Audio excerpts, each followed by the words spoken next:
Top talents in All Elite Wrestling reportedly believe that Daniel Garcia has re-signed with the company amid rumors that his contract was set to expire later on this year. Mercedes Mone opens up on her exit from WWE. Dave Meltzer discusses All Elite Wrestling's recent momentum struggles. Logan Paul reacts after it's announced that WWE and Prime are collaborating to release a limited edition flavor. Plus, Cole Carter announces he's undergoing surgery for a broken arm.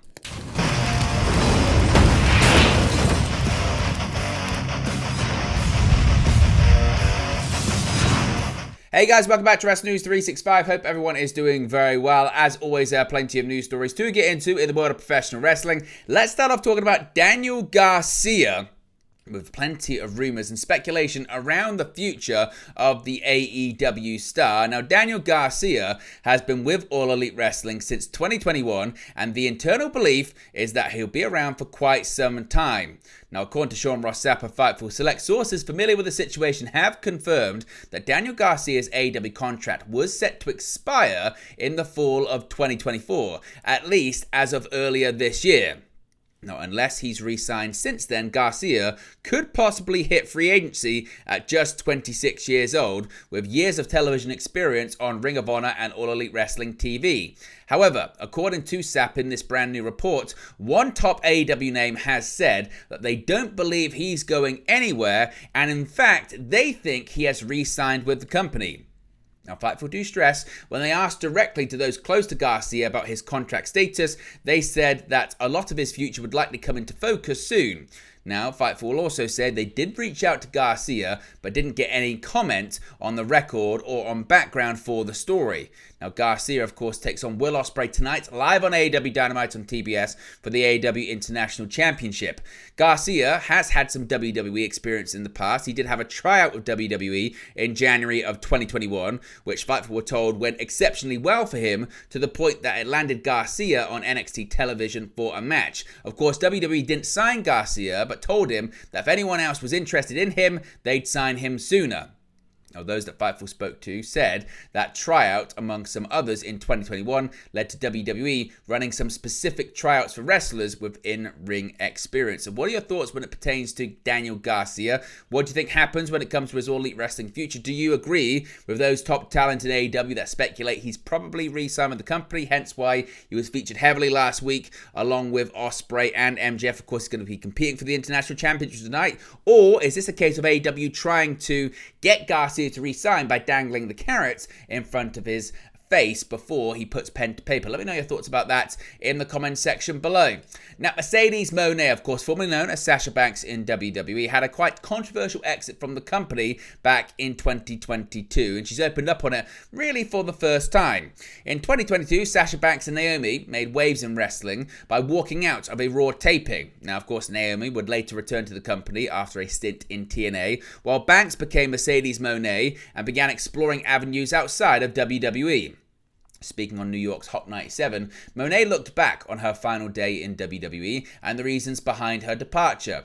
Quote, "The biggest thing is just listening to my heart and my soul," Mone said. "Something didn't feel right that day. How we were talked to didn't settle in my heart. And I just instantly knew if I wasn't going to take control of my life right here and now, then I was never going to be happy there by having someone talk to me the way that they do, or feeling like you don't belong."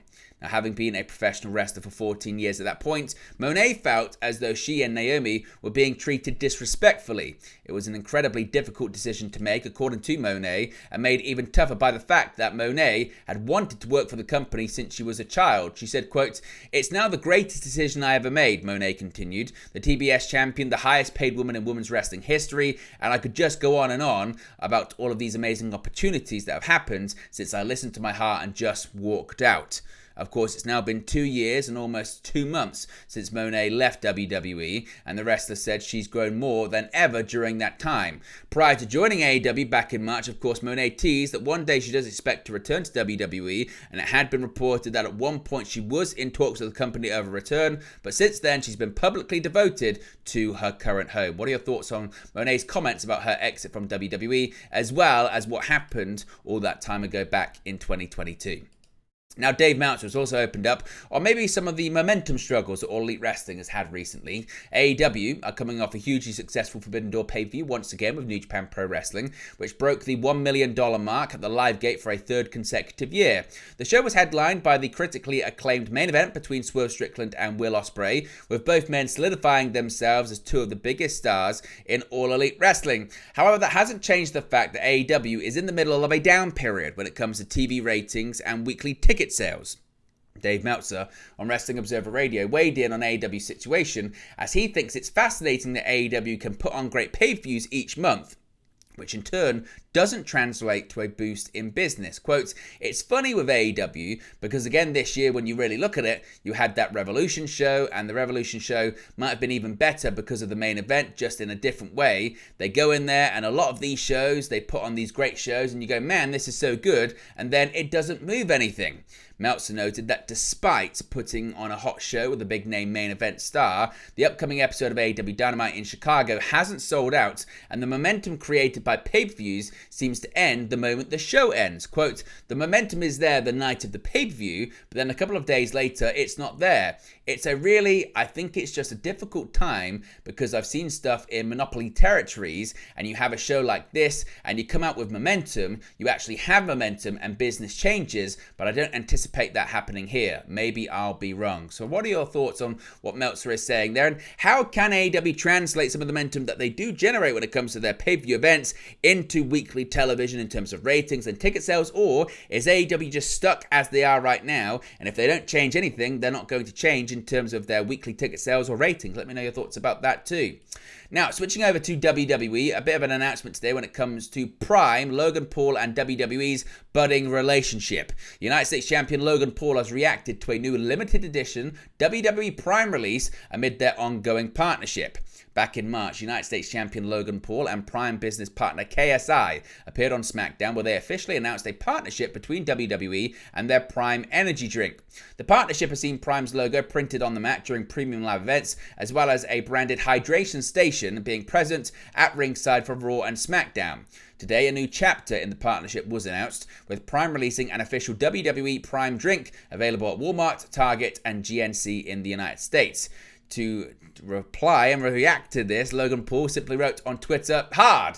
Now, Logan made his debut in Madison Square Garden on last week's episode of SmackDown, where he was part of a triple threat Money in the Bank qualifying match of LA Knight and Santos Escobar. Of course, Knight ended up scoring the pinfall over Paul, qualifying for the match, but it looks like their rivalry isn't ending anytime soon. And finally, an update on Cole Carter. The AEW wrestler has undergone surgery. An AEW star has revealed that he recently underwent surgery for a broken arm, promising to be back and better than ever. Cole Carter has been out of action for a month, last competing at the June 8th Ring of Honor television tapings, where he, Griff Garrison, and Anthony Henry teamed up to defeat Serpentico, Carly Bravo, and Sean Dean. Now, Carter has revealed the reason for his absence from the ring, taken to Twitter to reveal he recently underwent surgery for a broken arm. He said, quote, "First ever surgery on a broken arm in the books. I'll be back soon and better than ever." Of course, Carter was previously a member of QT Marshall's Factory stable alongside Marshall, Aaron Solo, Nick Comoroto, and Anthony Ogogo. He is primarily featured on Ring of Honor television, where he teams with Griff Garrison in a duo managed by Maria Kanellis. He had previously been a part of the NXT brand, where he wrestled as Troy Two Dimes Donovan in the D'Angelo family prior to his release in 2022. We wish him the best in his recovery. But there you go, guys. This is latest pro wrestling news for you. Be sure to smash a like on the like button. Be sure to subscribe bottom right hand corner. As always, let me know your thoughts in the comment section below, and I'll speak to you again very, very soon. Hey guys, thank you for watching, listening, streaming, or however you come across this video today. Be sure to click on the video on the right there to watch our next video, or click the bottom there to subscribe, or the bottom right hand corner. Thank you very much, and I'll speak to you again very soon.